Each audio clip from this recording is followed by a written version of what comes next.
ವಿಜಯಪುರ ಯಶವಂತಪುರ ರೈಲು ಪ್ರಯಾಣಿಕರಿಗೆ good news. ಇಂದಿನಿಂದಲೇ ಬದಲಾಗಲಿವೆ ಕೋಚ್ಗಳು. ಇನ್ನು ಪಯಣ ಸಖತ್ ಆರಾಮದಾಯಕ.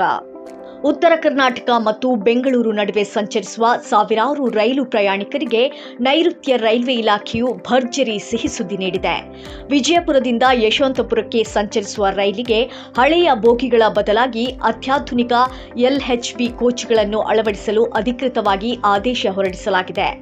ಪ್ರಯಾಣಿಕರ ಸಂಖ್ಯೆ ದಿನೇ ದಿನೇ ಹೆಚ್ಚುತ್ತಿರುವ ಹಿನ್ನೆಲೆಯಲ್ಲಿ ಹಗರಿಬೊಮ್ಮನಹಳ್ಳಿಯ ರೈಲ್ವೆ ಹೋರಾಟ ಸಮಿತಿಯ ಸತತ ಪ್ರಯತ್ನ ಹಾಗೂ ಮಾನ್ಯ ಸಂಸದರಾದ ತುಕಾರಾಂ ಅವರ ಮನವಿಗೆ ಸ್ಪಂದಿಸಿರುವ ರೈಲ್ವೆ ಇಲಾಖೆ ಈ ಮಹತ್ವದ ಕ್ರಮ ಕೈಗೊಂಡಿದೆ.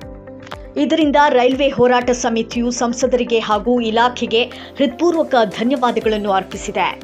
ವಿಜಯಪುರ ಯಶವಂತಪುರ ಎಕ್ಸ್‌ಪ್ರೆಸ್‌ಗೆ ಇಂದಿನಿಂದಲೇ ಅನ್ವಯವಾಗುವಂತೆ ಹೊಸ LHB ಬೋಗಿಗಳನ್ನು ಅಳವಡಿಸಲಾಗುತ್ತಿದೆ.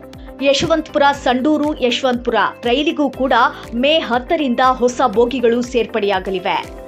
ಸುರಕ್ಷತೆ ಮತ್ತು ಸೌಕರ್ಯದ ಬಗ್ಗೆ ಹೇಳೋದಾದ್ರೆ ಹಳೆಯ ICF ಕೋಚ್ಗಳಿಗಿಂತ ಈ ಹೊಸ LHB ಬೋಗಿಗಳು ಹೆಚ್ಚಿನ ವೇಗದಲ್ಲಿ ಚಲಿಸಬಲ್ಲವು, ಸುರಕ್ಷಿತವಾಗಿವೆ ಮತ್ತು ಪ್ರಯಾಣಿಕರಿಗೆ ಹೆಚ್ಚು ಆರಾಮದಾಯಕ ಸೀಟುಗಳನ್ನು ಹೊಂದಿವೆ. ಇದರಿಂದ ಟಿಕೆಟ್ ಲಭ್ಯತೆ ಸುಧಾರಿಸುವುದರ ಜೊತೆಗೆ ಉತ್ತರ ಕರ್ನಾಟಕ ಮತ್ತು ಬೆಂಗಳೂರು ನಡುವಿನ ಪ್ರಯಾಣದ ಅನುಭವವು ಇನ್ನು ಮುಂದೆ ಸುಧಾರಿಸಲಿದೆ. ನಿಖರ ಸುದ್ದಿಗಾಗಿ ನೋಡ್ತಾ ಇರಿ ವಾಯ್ಸ್ ಆಫ್ ವಿಜಯನಗರ.